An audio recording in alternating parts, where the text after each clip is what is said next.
Okay, we're going to get started here, everyone.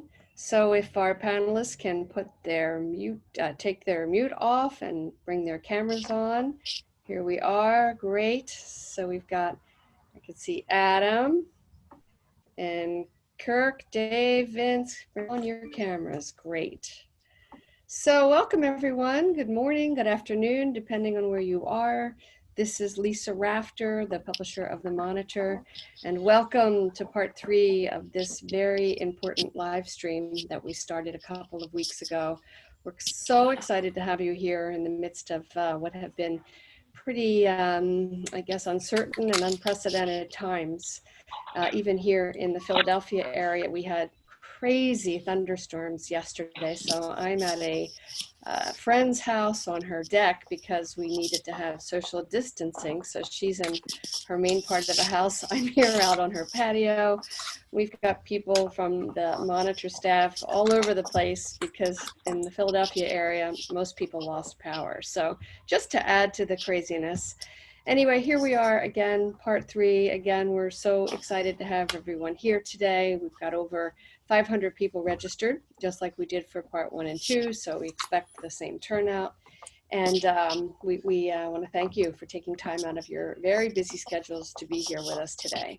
So what I'd like to do first is thank our sponsors. We have Rinaldi Advisory Services, and our platinum sponsor is Odessa. So I'd like to share a message with you from Odessa.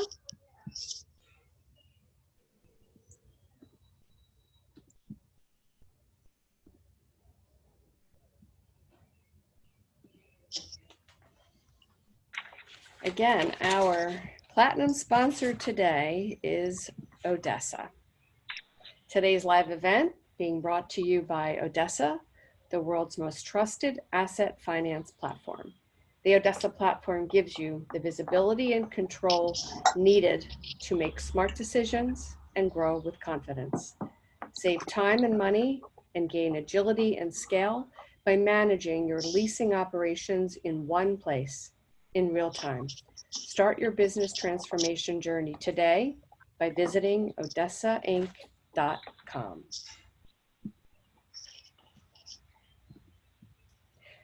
So now what I'm going to do is bring you back and introduce you to our moderator today, Vince Belcastro, who has been moderating all of our 3 parts of this particular live stream called Ask the C-Suite. So Vince is the group head of Element Financial LLC. Vince is a senior banking executive with a diverse background in a wide array of sectors in commercial lending, risk analysis, and valuations in both the middle market and the large corporate sectors. He has an entrepreneurial background with strong expertise in managing new business, operational, and strategic platforms. Currently, Vince is the group head syndications at Element Fleet Finance, responsible for the build-out and growth of a group that will focus on financing and sell-side activities for structured equipment lending and leasing.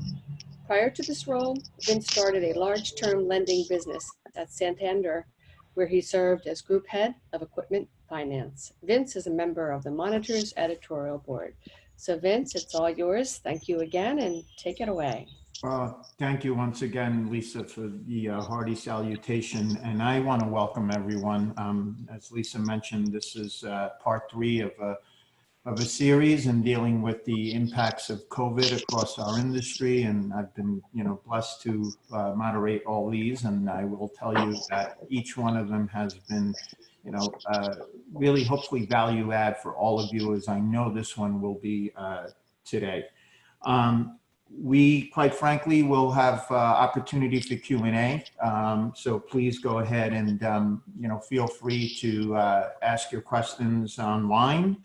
We will answer them, hopefully, as the topics are germane, and we're discussing them at the moment where appropriate, or, at the end of the podcast. So, please feel free to elicit questions. We will also moderate a chat function. Our editor, Lisa Rafter will be moderating that throughout the podcast as well.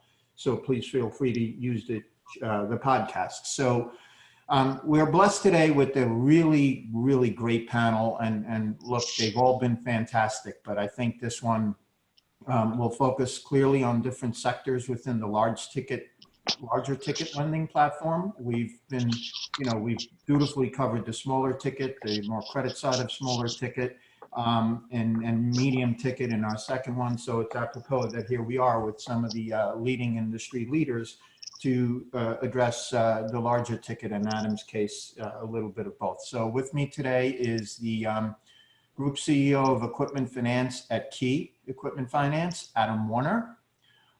We also thank you, Adam, for joining. We appreciate you being on this panel. Kirk Phillips, the President and CEO of Wintrust Specialty Finance and Equipment Finance. Thank you, Kirk. Dave Fate, the leader and President and CEO of Stonebriar Commercial Finance. Stonebriar is one of the leading non-regulated equipment and term lenders in our business. Happy to have you here.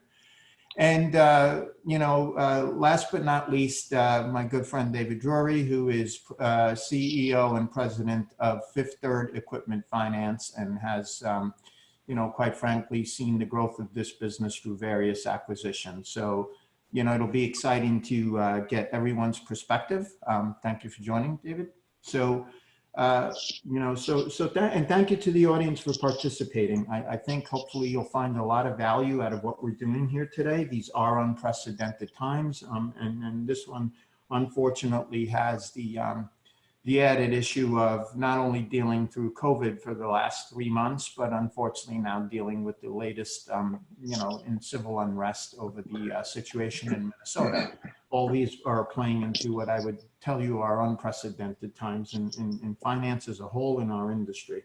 So, and once again, thanks to both our sponsors, ADESA and Rinaldi Advisory. It would not be possible without you. So, anyway, let's jump right in. And I'll start with, since you're on the hook, David, I'll start with you.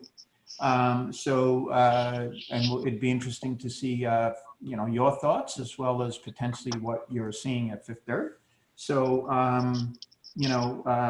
David Drury, let's start with the first question. So look, we've had a very drastic and sudden financial shock, mostly caused by COVID-19. We're, roughly 3 months into COVID-19. What are you doing differently, David, to operate deal flow, to manage deal flow in this environment? Have you at Fifth Third noticed a significant drop in capital spending by your clients, which is in turn affecting planned volumes? What are you seeing in this space from a regulated banking standpoint? So go ahead, Dave. It'll be interesting to hear your comments. Sure. Thanks, Vince. And let me start by first thanking Lisa, thanking the Monitor for sponsoring this event. I've been in this industry for, I hate to say, over 30 years, and my entire time in this industry, the Monitor has been a critical means of communication, a leading voice for sharing content-rich topics, and I think this event, series event, really demonstrate Lisa's vision for taking the Monitor in new directions under her leadership. Many of us were around for the Great Recession back in 2008, 2009, and I'm not sure we ever thought we'd see such a significant contraction in our economy again, particularly one caused by a virus that's, not only impacting the economy, but, clearly bringing a whole different level of to individuals, families. These are exceptional times. I think all of our states that we live in are in various stages of beginning to accept employees back and reopening. I'm actually in the office today. We've slowly started to have folks return to the office at Fifth Third, all in accordance with CDC guidelines and state policies, and really when employees are comfortable. I think the unique thing for us and our industry is that we are essential in equipment finance and in banking and financial institutions in general. And the communities we serve, our customers rely upon us, and we play a really critical role. And so, to that extent, in terms of deal flow, Vince, we've remained open for business. Clearly, we've had, from a marketing perspective, to adjust to not traveling. We've had to conduct virtual meetings. We've had to take different approaches to getting documents executed. Had to be flexible in terms of step. In fact, cell phone photographs of signatures on signature pages. We've had people become far more adept at not FedExing documents, at PDFing documents. Really had to be flexible with our clients where it makes sense. From a deal flow standpoint, and the market, I'd say, I've heard from our sales team, it's actually been easier to get customers and prospects on the phone. Phones are rolling right to people's cells. Been able to have dialogue with clients far easier than perhaps what we did in the prior world. And we've been very active in reaching out to our clients, working hard to help them bridge the gap to the other side of this emergency, being proactive, offering where we can. And I think we've all certainly seen a drop in deal flow, particularly from new clients. I think our team's been pretty busy with existing clients, and that's to a large extent. We've been benefited by our banking franchise and the relationship bankers have had for many years. And I would tell you that I think clients that have had maintenance CapEx needs spending have unless they've been in industries that have been particularly impacted, have continued to move forward with spend. I'd also, submit anybody that really was looking for discretionary spending, that's probably been postponed or canceled in some instances. We've sort of had a unique opportunity here in our business. Our LaSalle leasing business actually has many years of experience working with IT vendors and medical equipment vendors. And we've actually been able to offer equipment at times. And we have a couple large clients that their employees started to work from home, had a real need for laptops and access to equipment that they otherwise didn't have a vendor network set up for. So we've actually been able to help provide equipment to both companies in need of laptops and in some cases, medical equipment to hospitals that have needed assets. So it's really been a unique opportunity for us to help our clients from that perspective as well.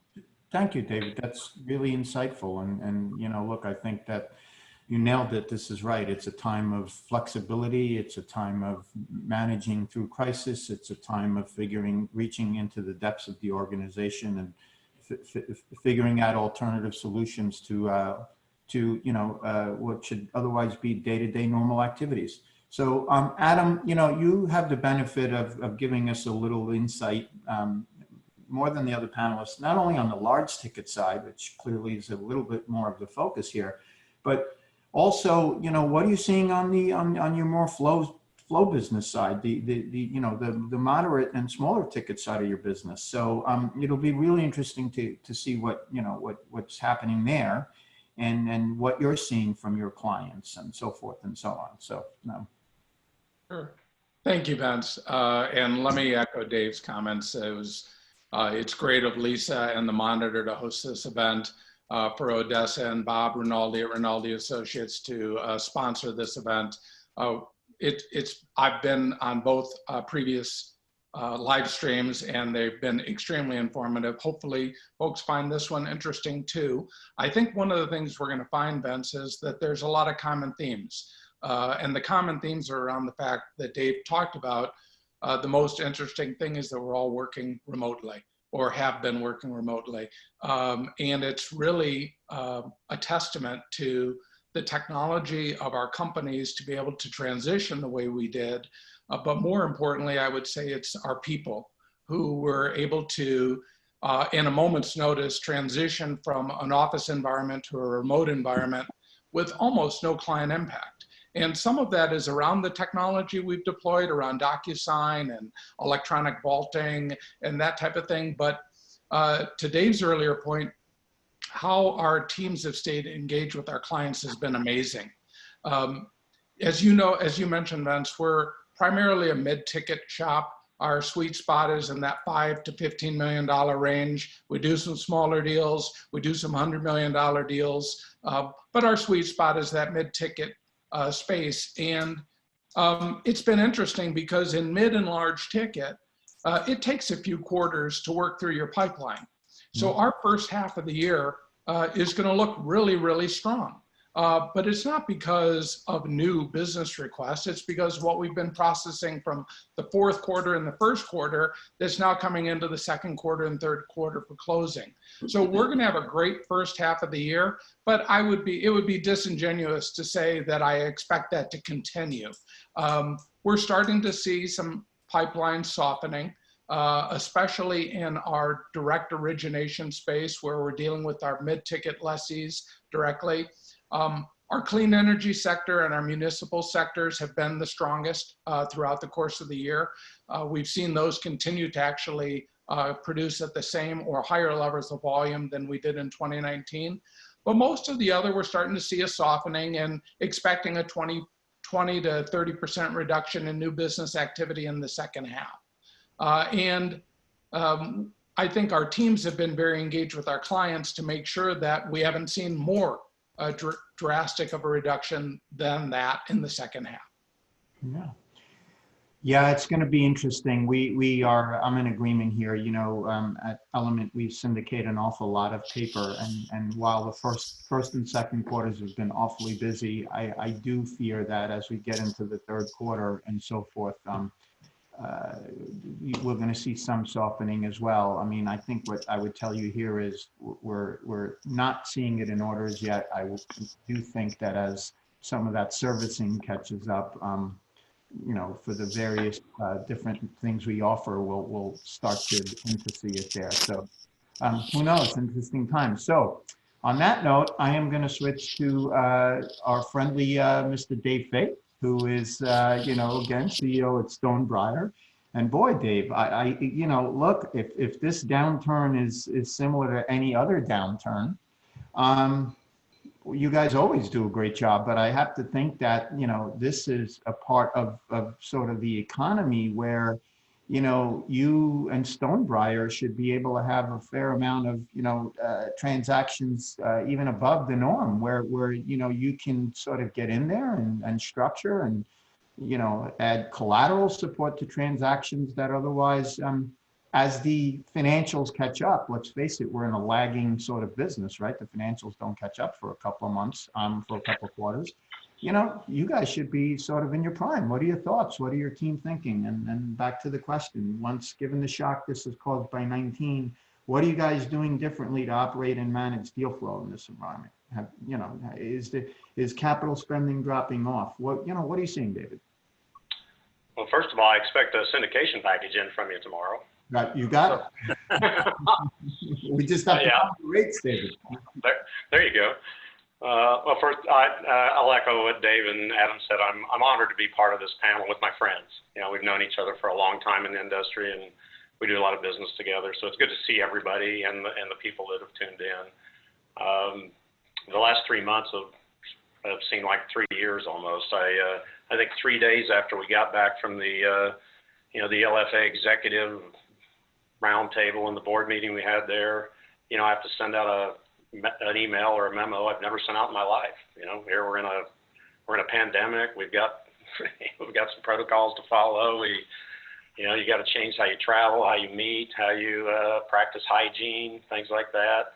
You know, fortunately or unfortunately, we had our own little issue in January. We had 9 people get the flu from one unnamed employee that we beat the heck out of over the last 3 weeks. But anyway, we started with you do all the things you have to do. You wash your hands, you're sanitizing, you're wiping things down, and we really never stopped. It might be one of the best things that comes out of this is how we just approach hygiene, going forward. But you get into the business in mid-March, and it's gone cold stop, right? A lot of customers are Revenue was shut off 100%. A lot of them are scared. We pivoted the business to extremely defensive mode. I think we always play defense, but we were in constant contact and communication internally and externally. You had to. A lot of our people, probably 25 of the 34 we have here, immediately started working from home. They were in different counties that had different, shelter-in-place requirements. We kept we had to keep, I think Dave mentioned it. We had we're essential business. We kept a skeleton staff of, a dozen people, never missed a day of work. We have hundreds of customers. We needed to get with them immediately, see who needed help, who didn't need help, things like that, and just what was going on. Unfortunately, we're doing the same thing today and finding out if their businesses have been vandalized or burnt down, and they need to file insurance claims and issues like that. So what we found is as we transitioned through the March, you get to the 1st of April, and a lot of our customers make all their payments on the 1st of the month, and we had a significant amount of the customers made the normal payments. I think, like Adam said, the first quarter was actually fairly good quarter, strong quarter for our business, things like that. We probably had a couple dozen customers reach out and just scared. As much as anything, we're scared of the unknown, as a lot of us had to deal with. By the end of the month, I think we ended up granting 9 1- to 2-month deferrals to several hundred customers. So from our standpoint, what changed over the month of April was the way they looked at their business, the information that they were able to gather, the application for multiple programs, if you will, at the federal level, and they just felt different about their business in 30 days. May was pretty much the same way. We are blessed to be in a state that opened up May 1, and our entire staff came back to work. It changes your outlook on a lot, and it changes your business outlook and the customer's outlook when they're when their businesses are running, they're going to the office, they're buying more gasoline, they're opening up refineries in Beaumont 3 weeks ago and things like that. So it's it has a little different feel when you're in the office and you're constantly in contact with the customers. To go back to your opening statement, we've seen an influx of a lot of new business, and from our standpoint, they're deemed what we call fallen angels.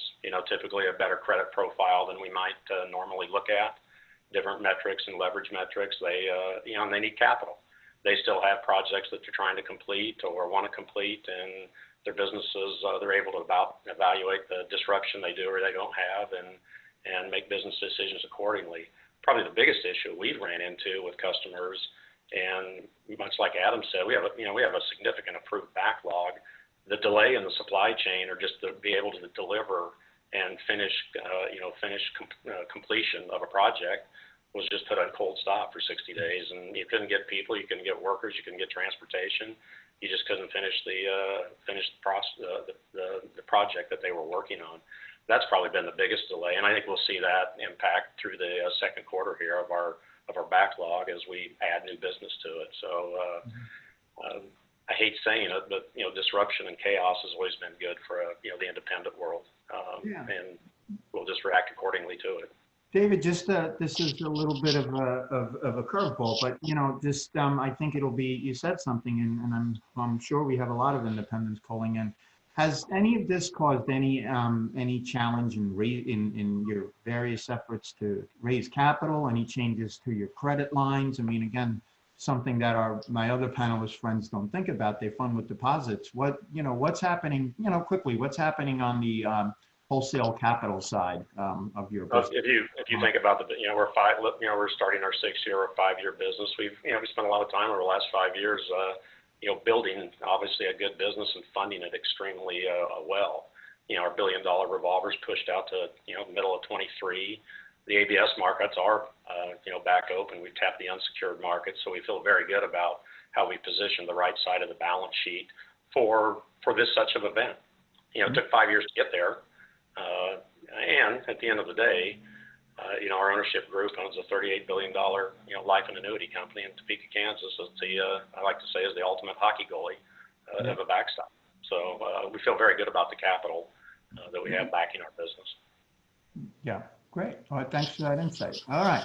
So, and then my good friend Kirk enjoys, you know, sort of, oh, I don't know, a little bit like my old business at CIT. You kind of get to span both worlds. Certainly, you know, presumably better cost of capital than I had back then.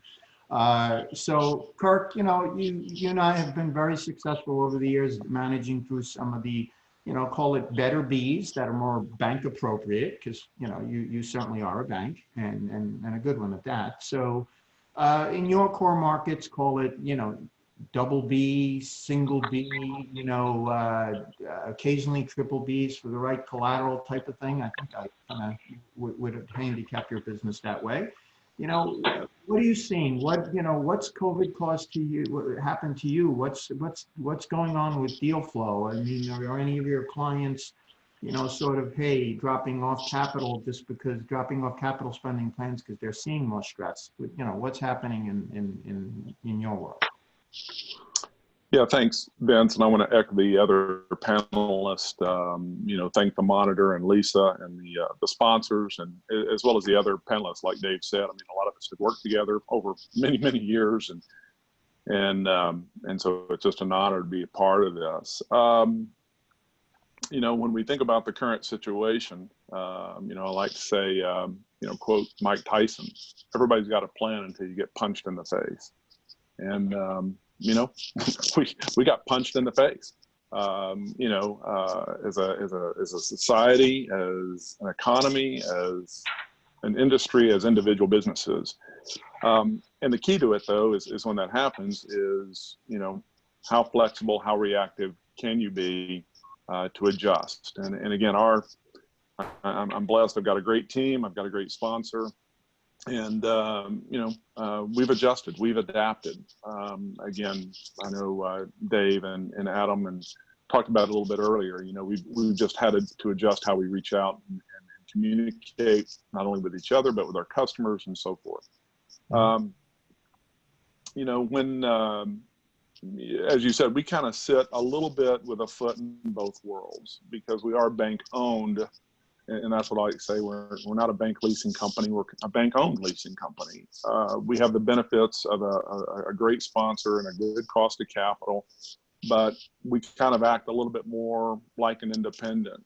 That being said, people have to remember that every deal that we do ends up at the bank. So we do have to provide them transactions that meet their hurdles and requirements. But you know, again, our portfolio so far has held up very well, considerably well. You know, we, again, like Dave mentioned earlier, we've gone out, we've reached out to our customers. We've had some that have needed some deferrals and, you know, trying to figure out what their, you know, prospects look like over the upcoming months and years. And so we've been working with them and through them. And again, I think that's going very, very well.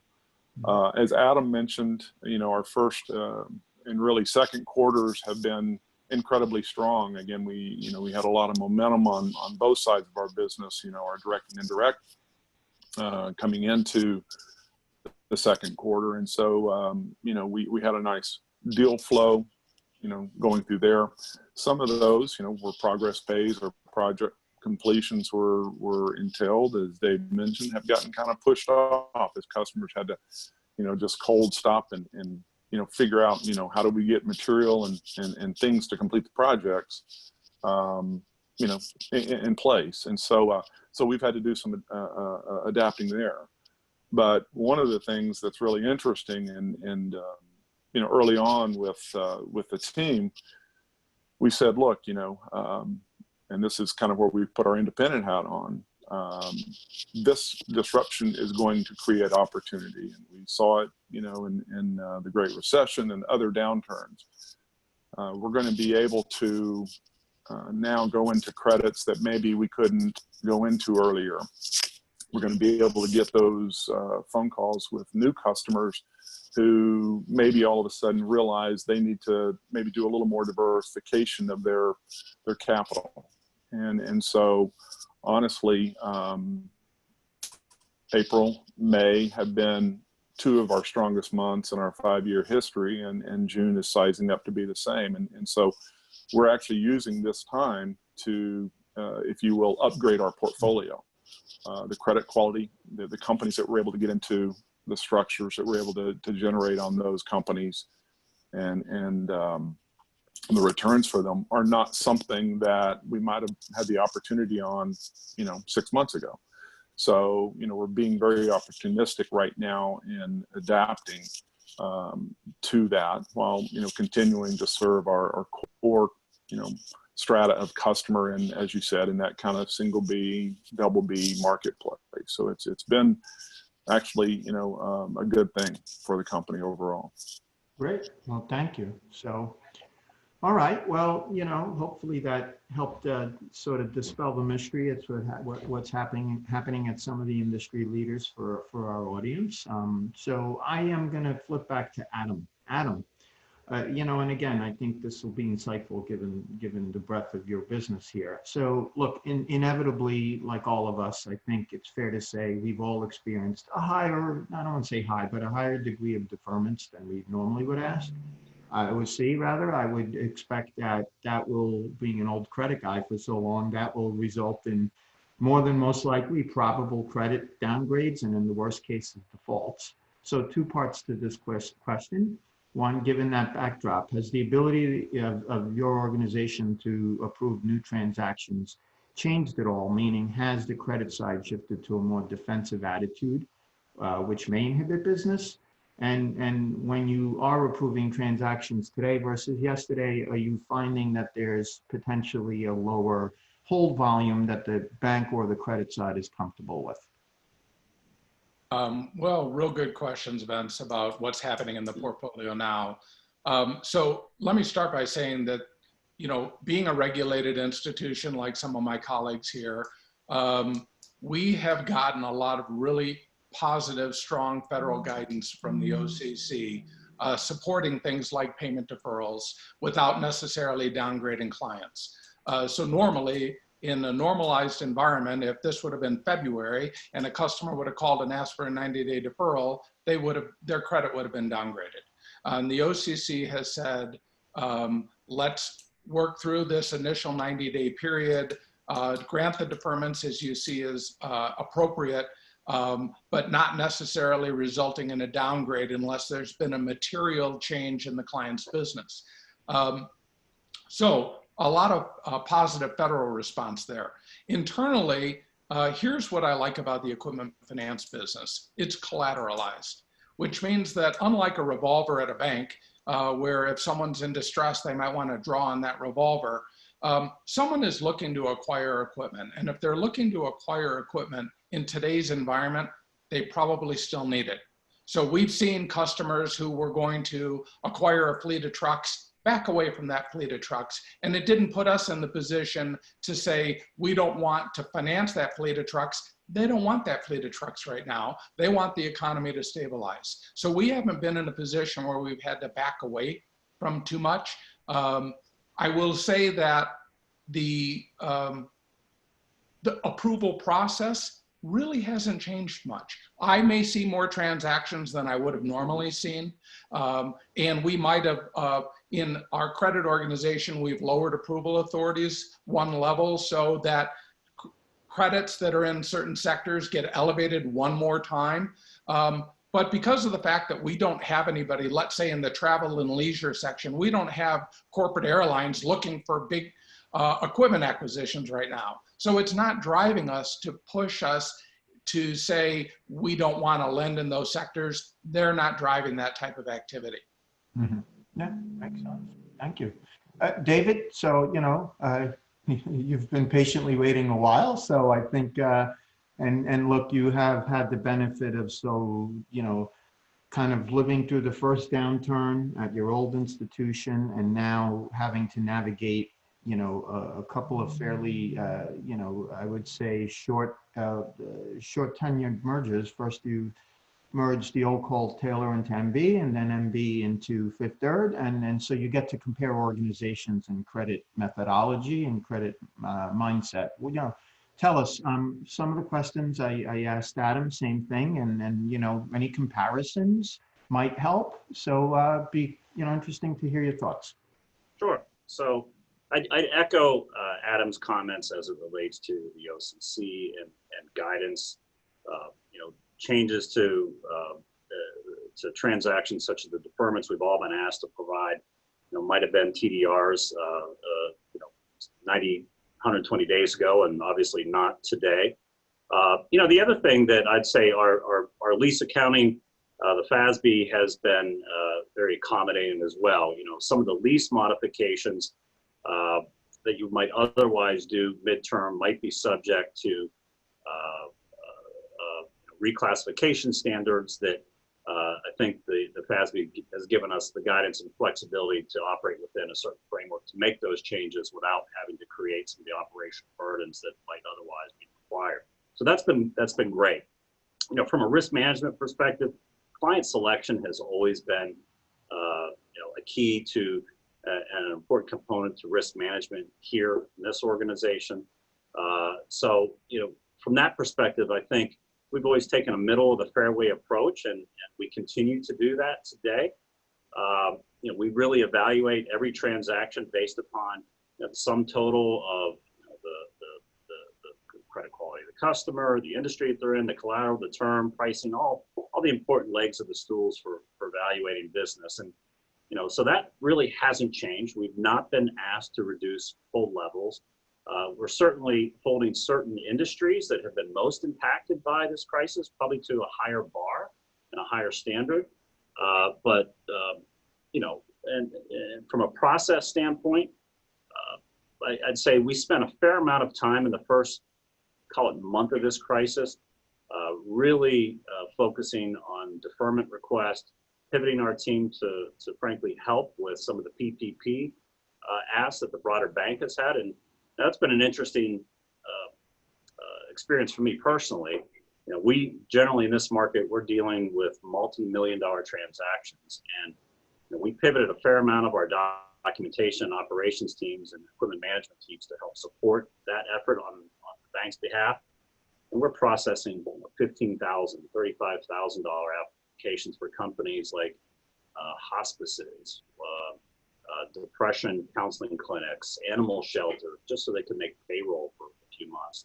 And so, you know, things slowed down, I think, in the first couple of weeks from a general new business standpoint. So really enabled us to help and focus on that. And that was, I think, really rewarding.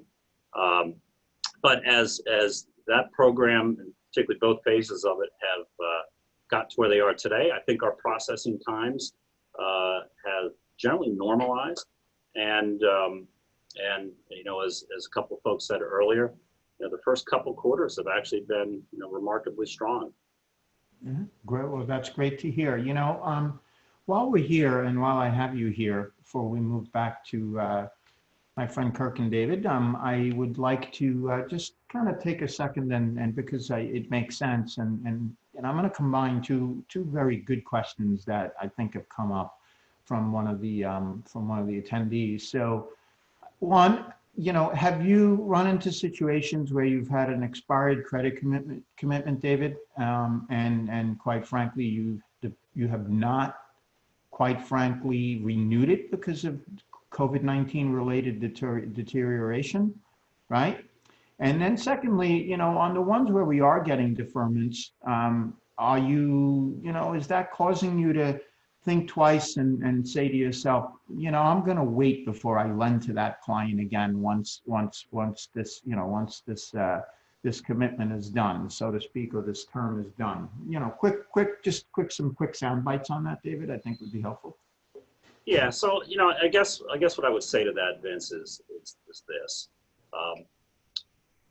As we've received deferment requests, if we felt like a company may have had issues prior to the crisis, probably look at those organizations and those asks a little differently than we would somebody that surely has been impacted in some of the most critically impacted industries differently. I would also say that I think from an indirect origination standpoint as well, We've probably been a little bit more focused on getting paid for the capital that we're going to invest. And, quite frankly, it's probably one of the few times in our collective careers that it's been a buyer's market from that standpoint. And I think Kirk mentioned earlier, he's been very opportunistic in upgrading his portfolio at times because of the capabilities and the pricing levels that we're at today. So in terms of renewing facilities, we have not renewed a facility, to my knowledge, for a COVID and equipment finance or a COVID impacted referral at this point. Yeah, just interestingly enough, quick around the horn, and we'll get back to the questions. Adam, Kirk, or David, Dave, have you had any of those situations occur? I do find it an interesting question. I would think in some instances, yeah, maybe we use this as an opportunity to say not making sense anymore. Adam? Well, we have probably at any one given time hundreds of credit approvals that are out there. More than anything, I'm not aware, like Dave, I'm not aware of any credit approval that was out there. The approval expired, the customer still wanted to move forward, and we said no. There could, I guess, be one or two, but nothing that's made it to me. More than anything, it's that we have these dozens or hundreds of credit approvals out there, and the client's changing their mind. But they've decided to not move forward with the particular purchase. So we're going to see our conversion ratio soften. It normally was probably somewhere around 80%, and from approval to a booking, it'll soften from there. Yeah, that's interesting, and that's a great feedback and a dynamic. How about you, Kirk? Yeah, I would echo what's been said here. If the company was having difficulty prior to it, that's one situation, and we would take that into and evaluate that as far as moving forward on a commitment. But again, I'm not aware of any of our commitments right now where we have not fulfilled them because of what's going on via COVID. And again, I think, as Adam said, it's been quite a little bit the reverse. We've actually seen some of those clients slowing down their anticipated fundings on some of those lines as they try to evaluate, the impact, that this is going to have on their business longer term. And so again, we're working with them through those situations to maybe give them more, extend that commitment out a little bit more to allow them that flexibility to figure out what their business is going to look like. Mm-hmm. All right, Dave, what's happening with you guys? Any? In March, kind of like Adam said, I think we had 6 or 7 mutually agreed to just, cancel the commitment, if you will, or let it expire. And we would absolutely revisit it in the future if warranted. So that's what played out. I haven't seen that in April and May at all yet. Yeah. One more quick soundbite around the horn. Are we, look, we're all living through historically the lowest rates we've ever potentially experienced in our careers. And I might add there's quite a bit of gray hair when you collectively think about all our experience base here. So, look, I don't remember base rates being so low. Truth of the matter is anyone just quickly thinking about, less fixed rate and more floating rate? Is there a mixed change happening there? Or, Dave, since we're on with you, what are your thoughts there? Has the model changed at all on the pricing side? Look, I think all of us have had pricing guidelines that each of our organizations follow, and that's I think for all of us in this industry, we've seen a general increase in spreads because our indices that we price off of have dropped to almost historic lows. So I think that being said, from a fixed rate basis, those deals are attractive today. If I'm a borrower or a lessee today, I've heard many folks in our industry instituting floors, and if I'm a customer today, I don't know why I would do a floating rate transaction. To be able to do 5, 6, 7 year tenors with the kind of collateral that most of the folks on the panel here today are financing, that's pretty attractive and a good spreads for us from a pure spread perspective. Yeah, makes sense. Any quick sound bites there, Adam, on your end? Similarly, we've got clients that are wanting fixed rate transactions. The interest rate environment is too low for them to take that type of interest rate risk. They'd probably end up buying a derivative to protect themselves. It's more costly to do it that way.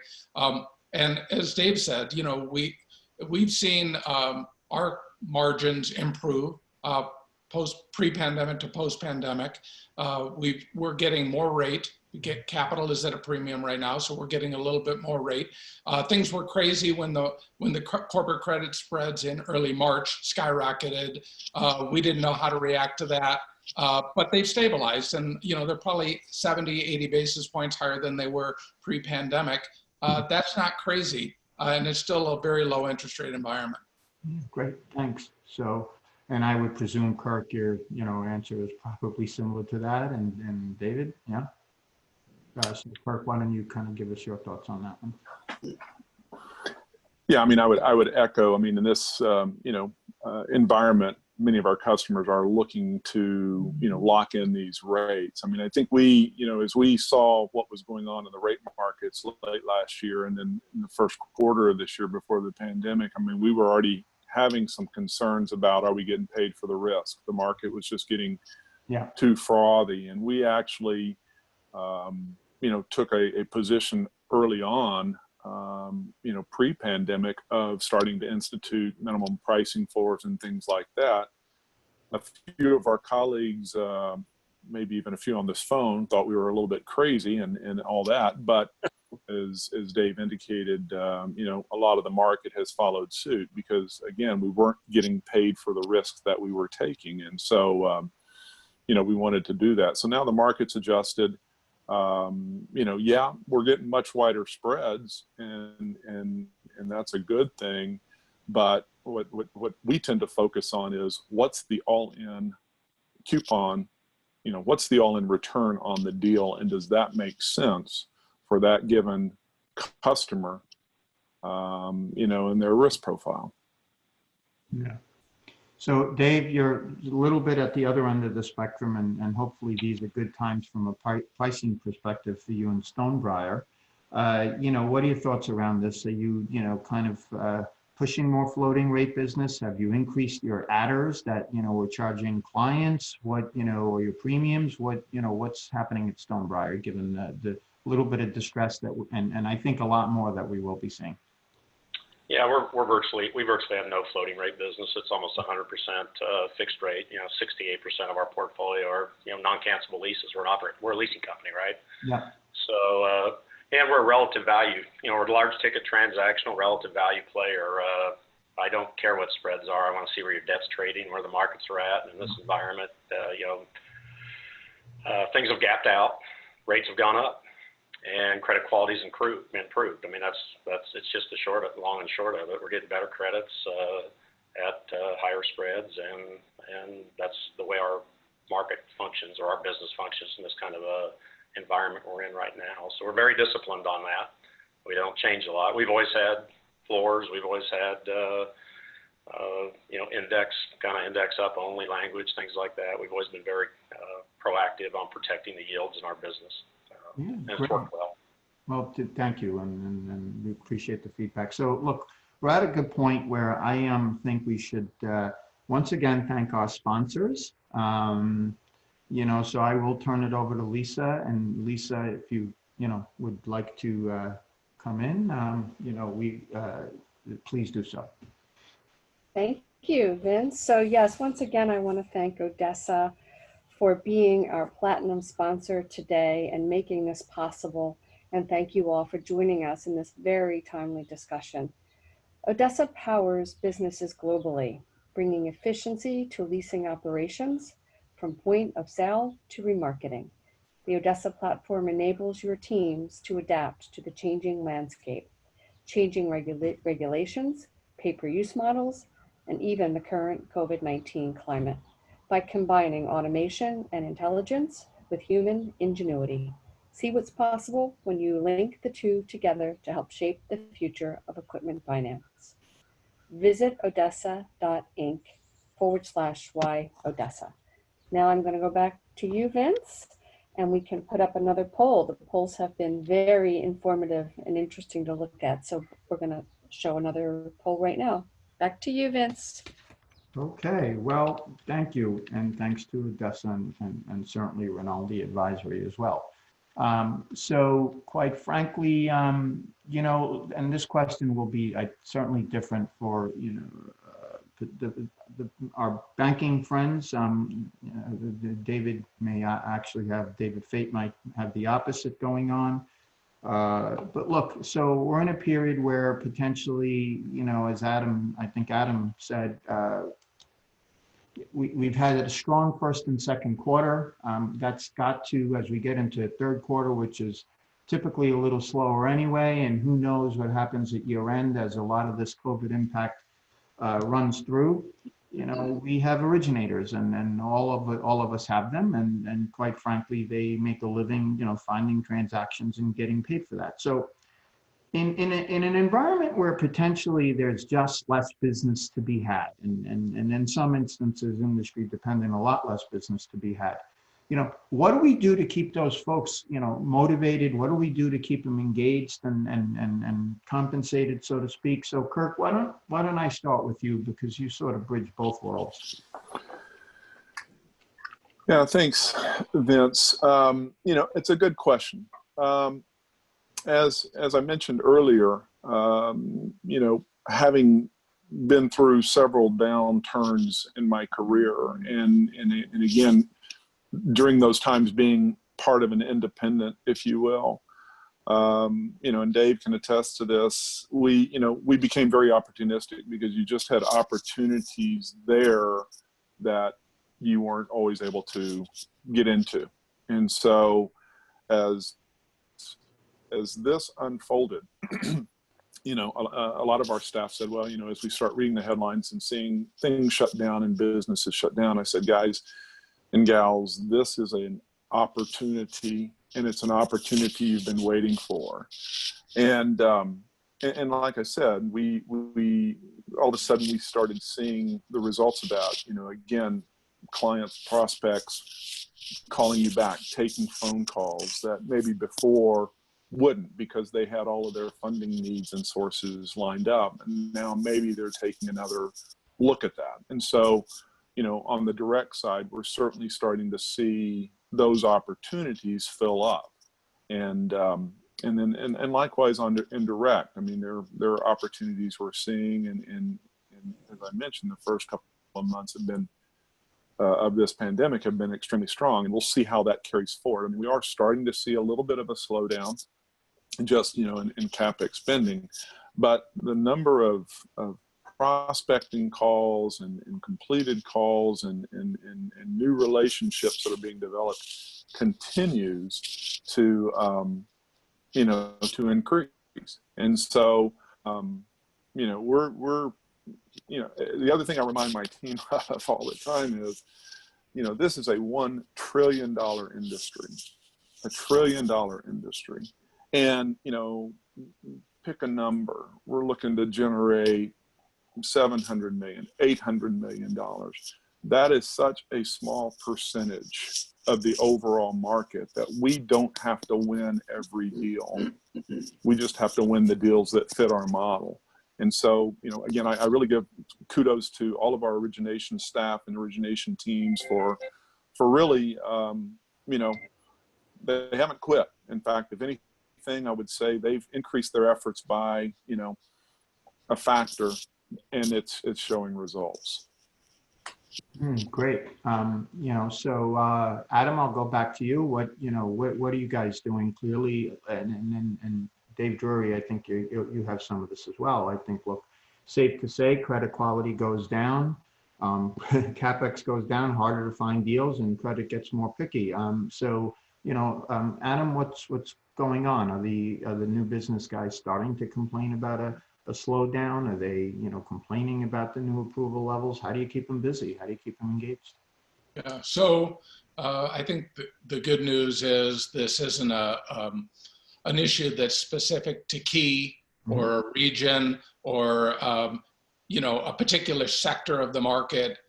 Our originations team is one of the most savvy and sophisticated in the market, and they realize that to be successful in the second half of 2020, and more importantly, frankly, 2021, it's about staying in front of their clients, making sure that they're staying engaged with them, letting them know that when capital needs do change, we're going to be there for them. If they did request a deferral during the downturn, it doesn't make them ineligible to get new credit from us. And so we don't have to do a lot to chase our originations team to stay in front of our clients. We see what they're doing in Salesforce. We're actually so surprised at the number of outreaches and contacts that they're making.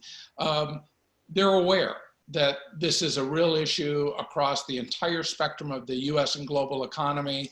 And they're thinking about, how do I position myself for 2021 so that as my customers are recovering, I'm their go-to. Yep. Great. And Dave Drury, what are you finding at Fifth Third? So again, you have a couple of challenges there on top of COVID, and that's, after a recent merger, getting some of your MB folks aligned with that. So maybe you can first talk to the COVID issue, and then you may want to share some thoughts on that. Up to you. Sure. So I'd echo what both Kirk and Adam said as well. And in fact, I would tell you that, our best originators have stayed in the same operating rhythm. They may have changed their tactics a little bit, but staying in your operating rhythm, staying in front of your customers, being visible, being empathetic, letting them know that you're there for them when they're ready for you, as Adam said, is critical to being able to bounce back from this when it begins to subside. The other thing I would say is that, for many of our sales team, like Adam's, very experienced, as good as it gets in this industry, in all of our different channels that we have.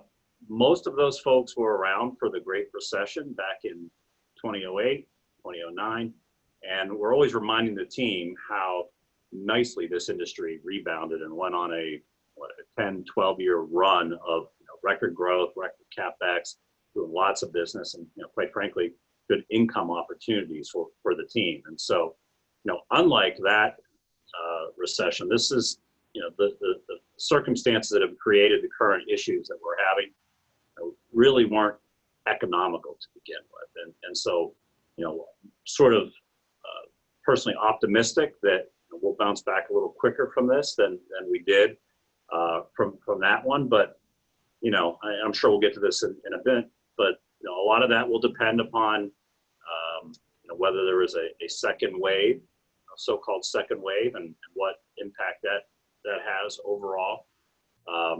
But from a sales standpoint, we're also using this time, Vince, to do training. I look at this set of circumstances as really an opportunity to reinforce leasing and why leasing makes sense for our clients. Lots of customers have need for equipment and have financed a lot of those assets on revolvers or paid cash for it today. And so we're in front of them talking about some of what's your lowest cost of usage, not necessarily your lowest payment. What's the optimal way for you to finance your assets? And I think this crisis has given us the opportunity to engage and have that dialogue. Yeah. From a merger standpoint, look, we're a year into this, and we really had three businesses at MB that merged into Fifth Third.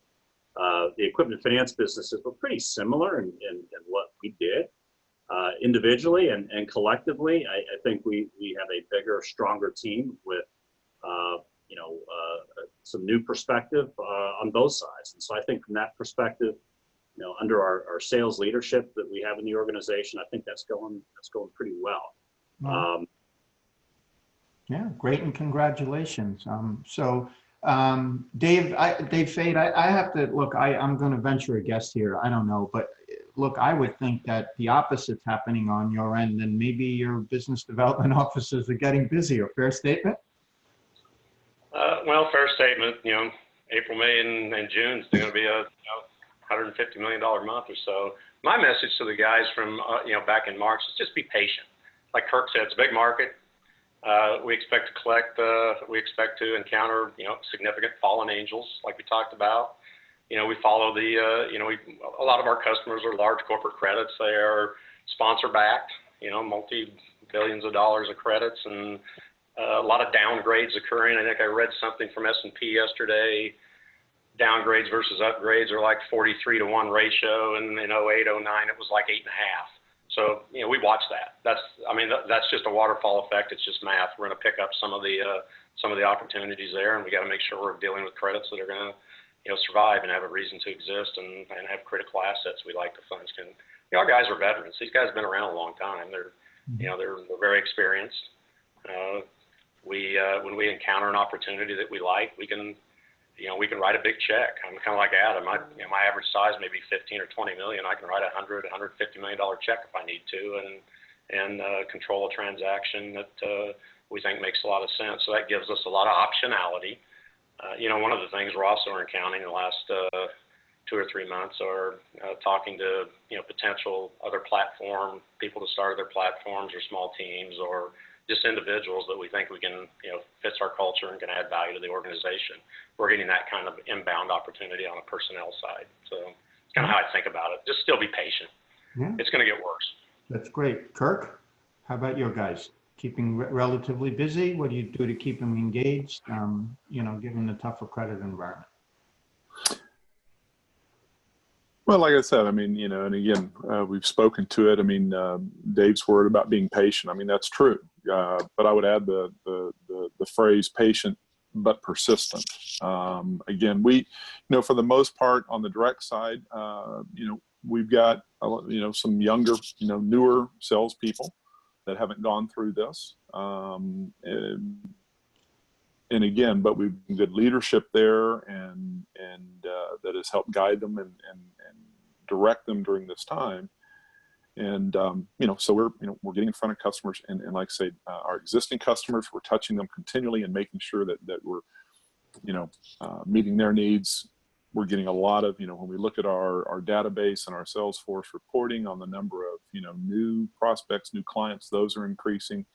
And again, like Adam said, positioning ourselves for the future when those clients are ready to go, they have that established relationship, and we can be ready to work with them. Yeah, great. So look, quick sidebar, again, soundbite around the horn here, a little bit different than some of the other ones, but is anyone here on our panel thinking of, amending their compensation plans for the front end business people, just potentially given lighter volume, just high level thought, Adam, start with you. Any thoughts on that you can divulge, or if it makes no sense, then that's fine too, but just, yeah. Well, we talk about it. We look at production goals and where are people, what's in their control and not in their control. A lot of our origination staff, the people that are doing frontline work in front of the clients, are paid based upon the revenue, the risk-adjusted revenue that is produced within their span. So they're going to probably see lower pay in the second half, unlike the first half, if the volumes don't hold up. We'll look at the end of the year based upon how the company has performed, how KeyBank has performed, how the industry has performed, and make determinations if alterations need to be made. But when the economy is booming, those folks get that lift, and when the economy is a drag, it's something that they fight against. They're not novices; they're used to that. And as many of the panelists have said, some of them were around during the Great Recession and they remember those days. And for some, it's new. But they all signed up for getting paid based upon how much revenue generation and credit quality attractiveness they brought to the portfolio. So it's not a surprise to them that they may see a smaller paycheck in the second half. Yeah, sure. Dave Drury, any further comments you want to add to that? Any changes on your end? No, you're on mute, Dave. Thank you. Yeah, so I'd echo what Adam said. You know, we go through an annual review process of all of our compensation plans, and we'll be kicking that off here in the next month or two for sure. But you know, right now, you know, we're not contemplating any changes like that. Okay, good. Kirk? Yeah, I mean, again, we review our plans every year, later in the year, and right now we don't contemplate any changes. But I will actually go against the storm a little bit here, in that right now our sales guys are making under our plan more money than they were making maybe 6 months ago. And the reason being is, again, part of our compensation is driven by the spread that they bring to a transaction. Well, if you put a floor in and the underlying index continues to drop and your money cost drops, that spread continues to widen. So, you know, I would venture to say that some of our team, in fact, I think all of them are benefiting from the fact that a deal that was priced 6 months ago and the spread they were getting then versus the same pricing and the spread they're getting now, almost every one of them is making more money today than they made 6 months ago. Mm-hmm. Great. And Dave Fate, any change on your end? Again, I would think as you guys get busier, probably people will have the inverse effect here, right? Well, yeah, I mean, you know, no changes right now.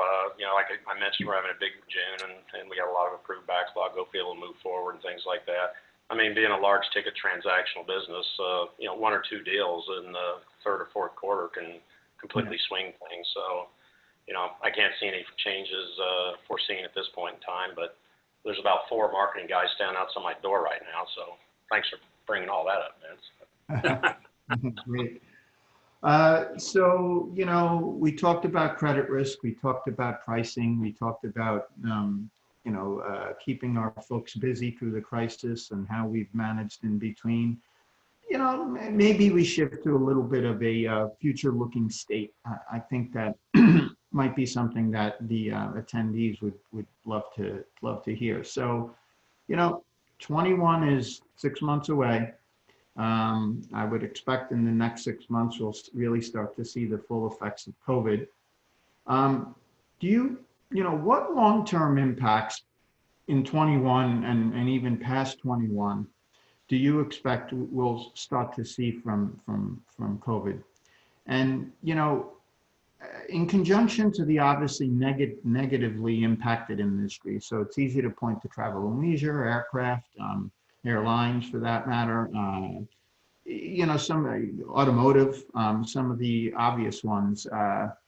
But are there other industries that, you know, kind of stand out that may not be as clear that we should think about? So, you know, 2-part question. First, you know, the COVID situation, what do we think happens in 21? What are some maybe longer term views? And again, none of us are economists, but we are in a financing credit driven environment. So it's our role to keep in check with all of that.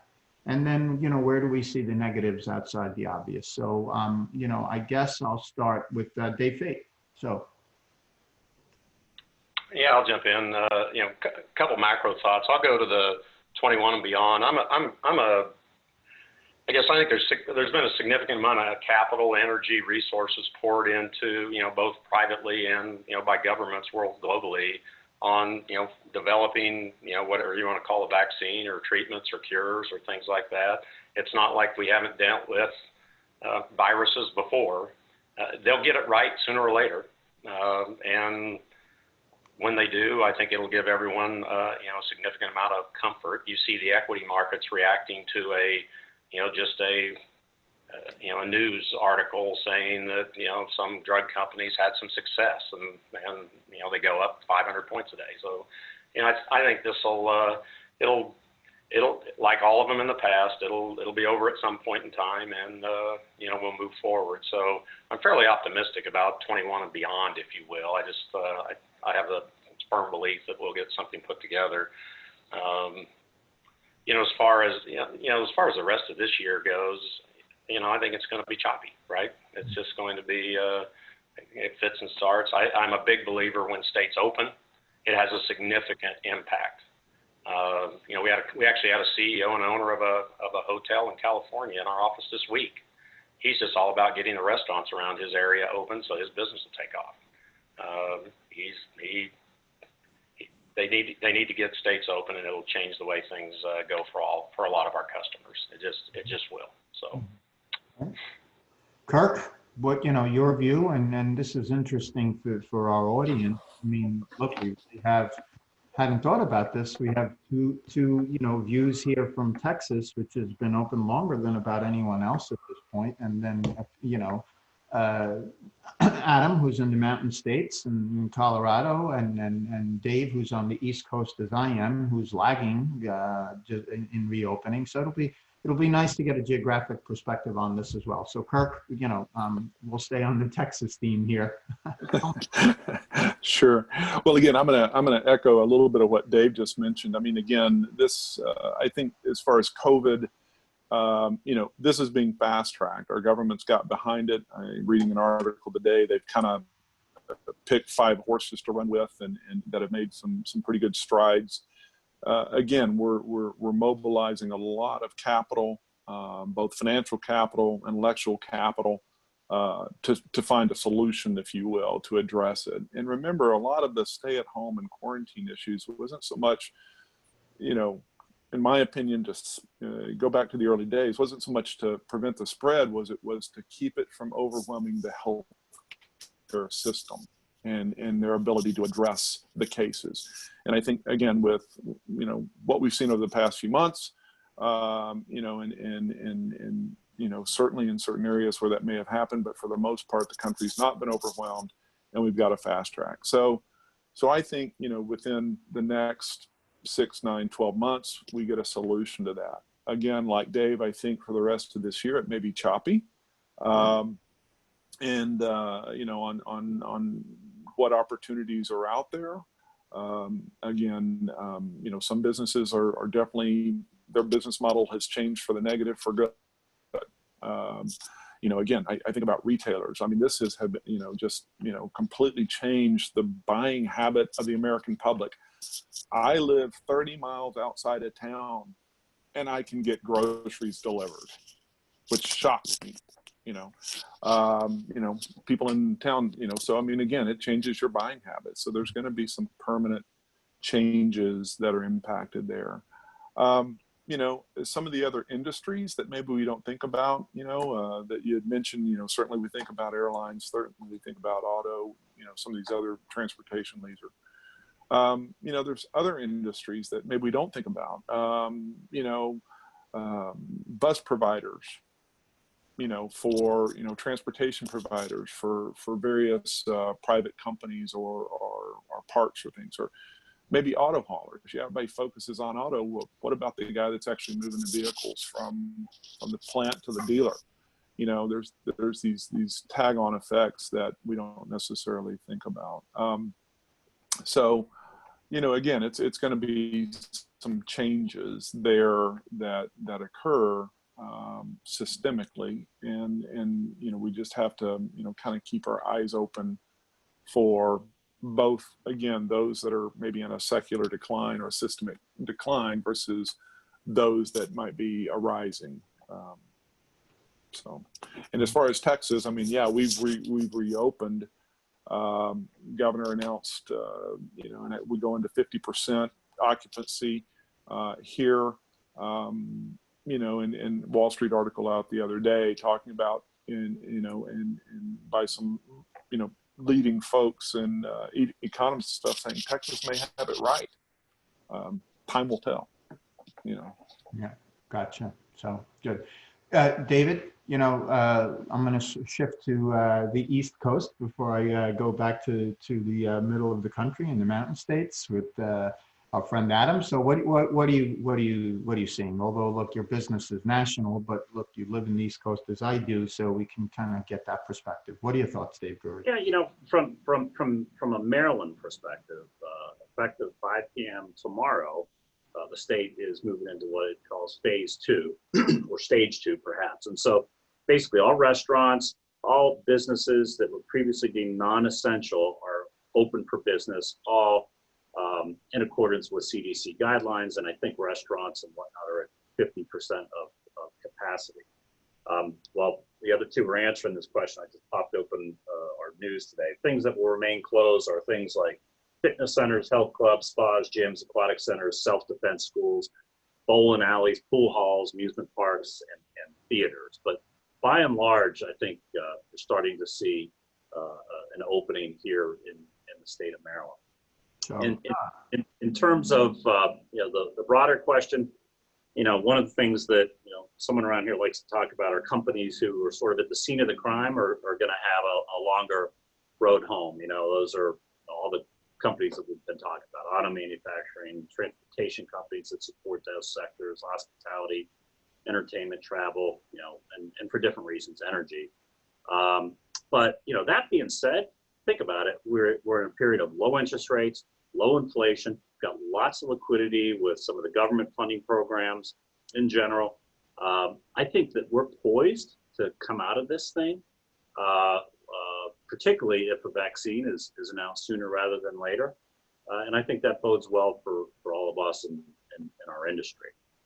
When I think about, one of the ones I think about, I look out my window over here and there's a building being gutted and rebuilt as a green building. I wonder who's going to occupy that space. I wonder how many companies are going to look at their workforce differently today. And do we need all the space that we have today? Can more people work from home or work remotely? So it'd be interesting to watch the commercial real estate market and see how that evolves through this crisis as well. yeah, a lot of potential headwinds there. I couldn't agree with you more.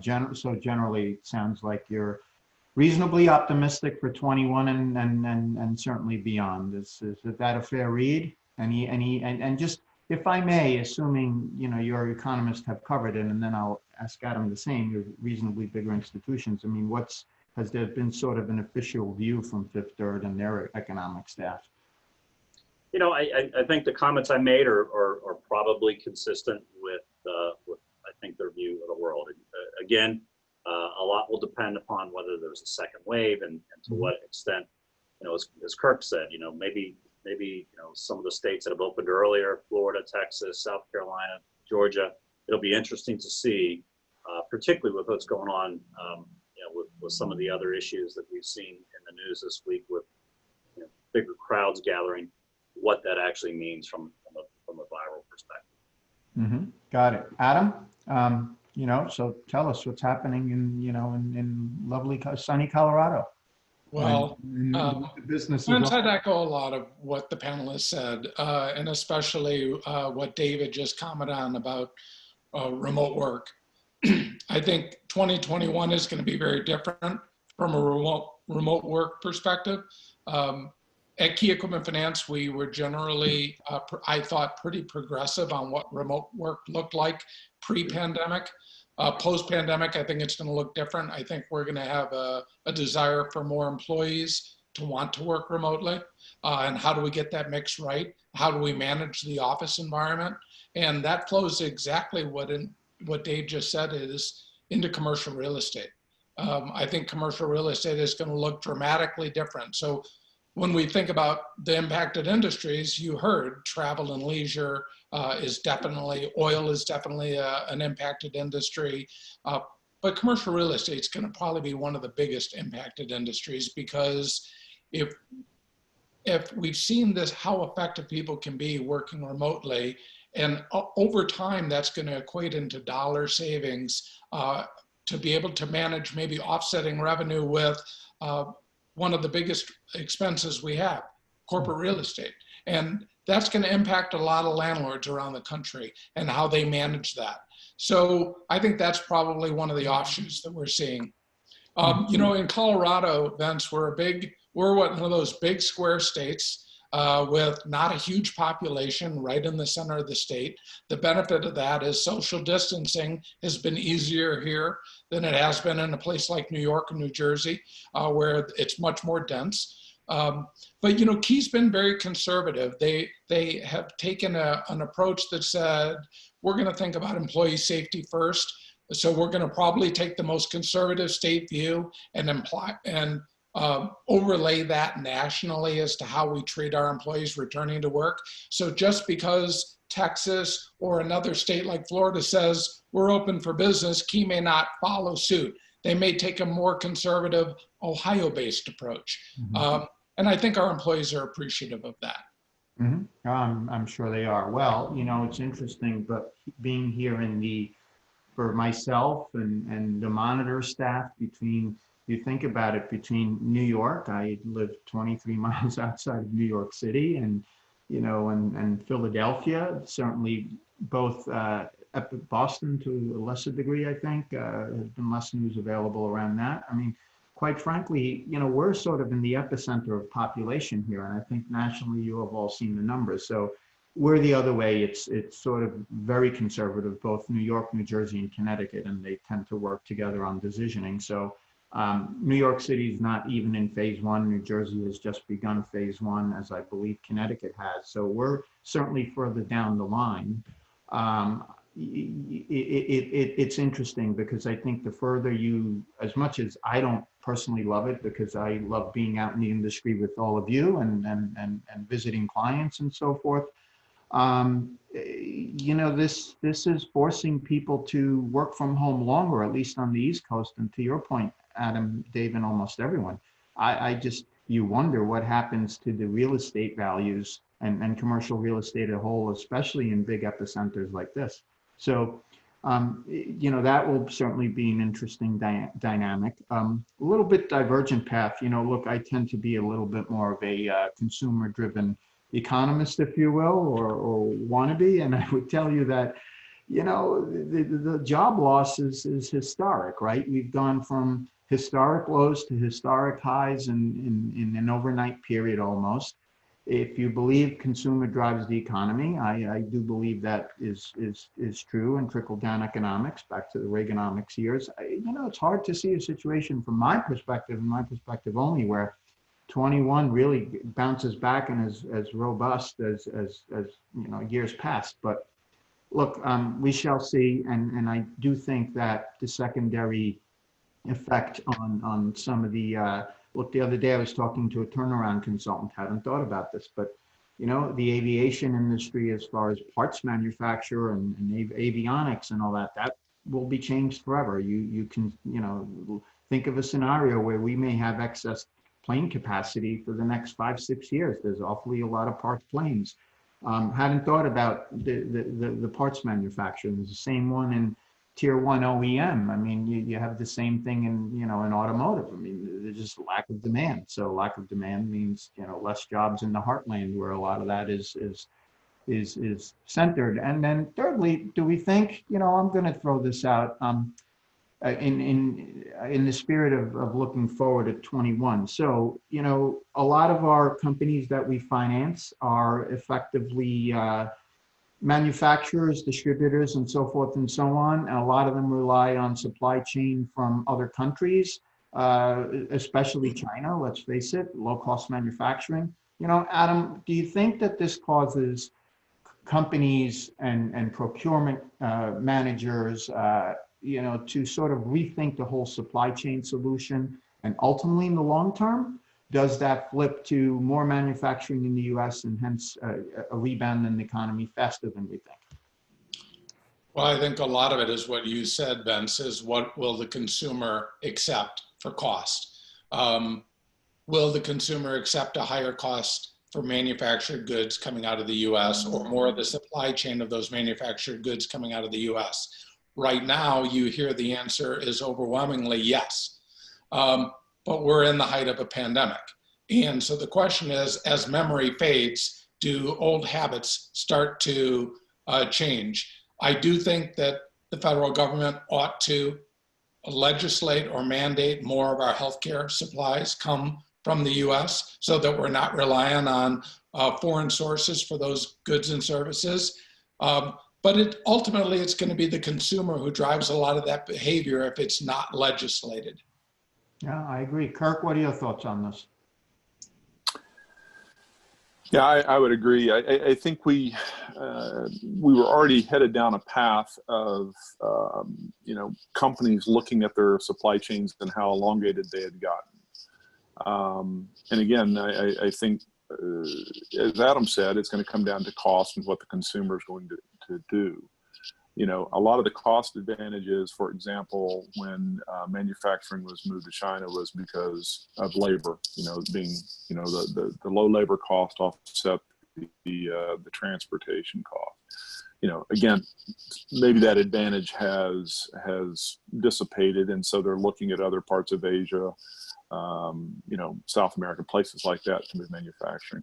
So what my personal view is we were already headed down a path of reshoring a fair amount of our manufacturing because a lot of the cost differential was starting to be eroded. I think what's happened in the last 60, 90 days has accelerated that process. So I do believe, that we will see more manufacturing move to this country, especially in key strategic industries, as Adam said, healthcare, manufacturing, and some of these other things. So I think we will see, more onshoring of it. And if nothing else, people looking at shortening the supply chain, moving more of that supply into friendly, closer territories rather than halfway around the world. Dave Fate, what are your thoughts? You certainly. I think it already started, a year or two ago. It was moving out of China into Southeast Asia. It's moving. I think it'll be more than just a U.S. benefit. It'll be a North American benefit. I think Mexico will surge, from the opportunities there. If you're a CEO long term, if you aren't thinking that way, that might be taking a risk that's that's short-sighted. So I think it's already happening. And I don't disagree with you. Canada to a lesser degree as well. So, Dave Drury, quick soundbite. Yeah, like the other guys, I echo their comments. Really don't have anything more to add to that. Yeah, great.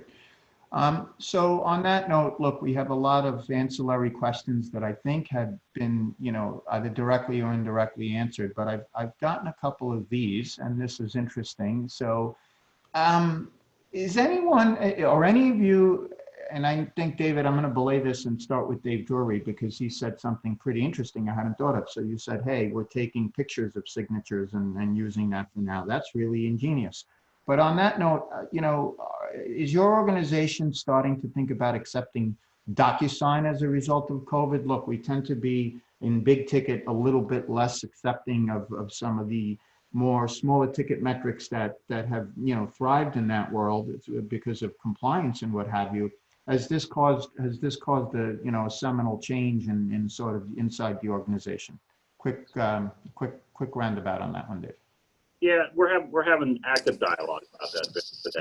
I would tell you a couple of our businesses are already accepting e-signature. Our LaSalle leasing business, our lease banking business with some of the partners that it has with independent leasing companies that are actively utilizing DocuSign and e-sig for sure. And I think collectively our industry, I think that's something that frankly, I think one of the bigger challenges is the capital market side of the business and being able to deliver original documents with wet signatures to counterparties that we've syndicated or purchase transactions from. I think that's an industry topic. I think that we all need to address. It's probably something we should focus on in the LFA and frankly get there, because that's definitely exposed.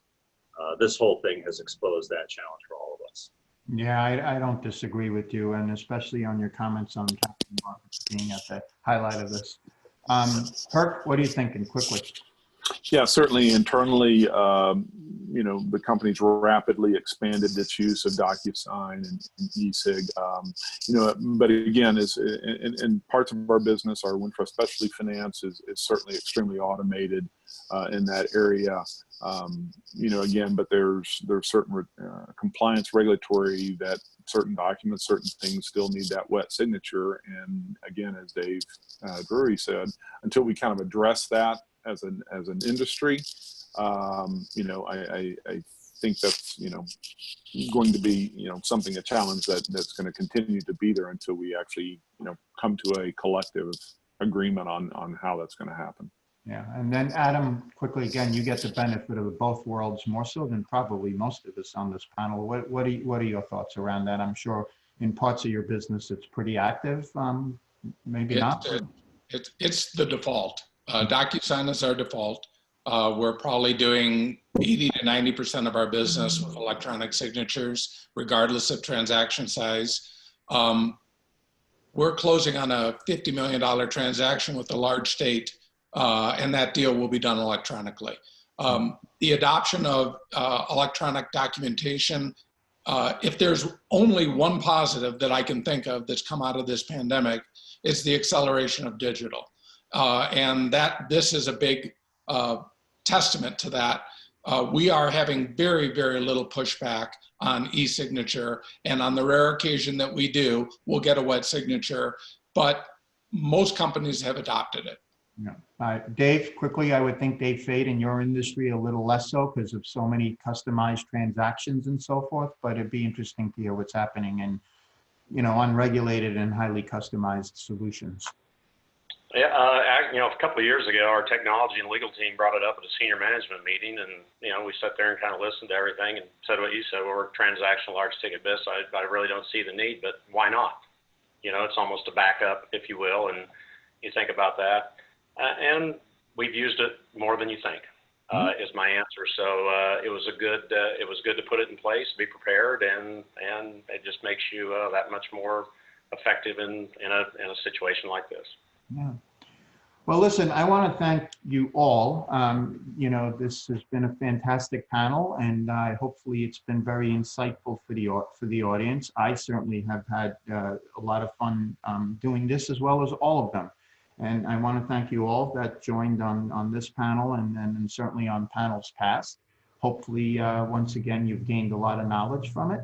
And we certainly want to thank both Odessa and Rinaldi Advisory, and certainly the Monitor for hosting and putting these together. So Lisa, I'll turn it off to you to kind of give the final salutations here, and thank you for allowing me to host this. Yes, thank you, Vince, so much you've done over the last three different parts of this live stream. You've been an awesome moderator. So again, thank you. And speaking of the gratitude we have for this whole series, I do want to thank our sponsors, Rinaldi Advisory Services, as well as our platinum sponsor, Odessa. Odessa is the world's most trusted asset finance platform. The Odessa platform gives you the visibility and control needed to make smart decisions and grow with confidence. Save time and money and gain agility and scale by managing your leasing operations in one place in real time. Start your business transformation journey today by visiting odessainc.com. So again, in closing, thank you to all of you, to all of today's esteemed panelists. It was so great to have you, Dave Drury, Dave Fate, Kirk Phillips, and Adam Warner. Thanks for today and all that it took to prep for today and our many, many calls and rehearsals and so forth. We're going to have a new live stream series coming up, so stay tuned for information about that. We'll send emails with information and the opportunity to register. And in closing, we will be sending right at the end of this, when you close your screen, you'll see a survey. It would be great if you could fill that out. It helps us to see your feedback regarding our series. Have a wonderful day and evening, everyone, and be safe. Bye-bye now. Thanks, Lisa.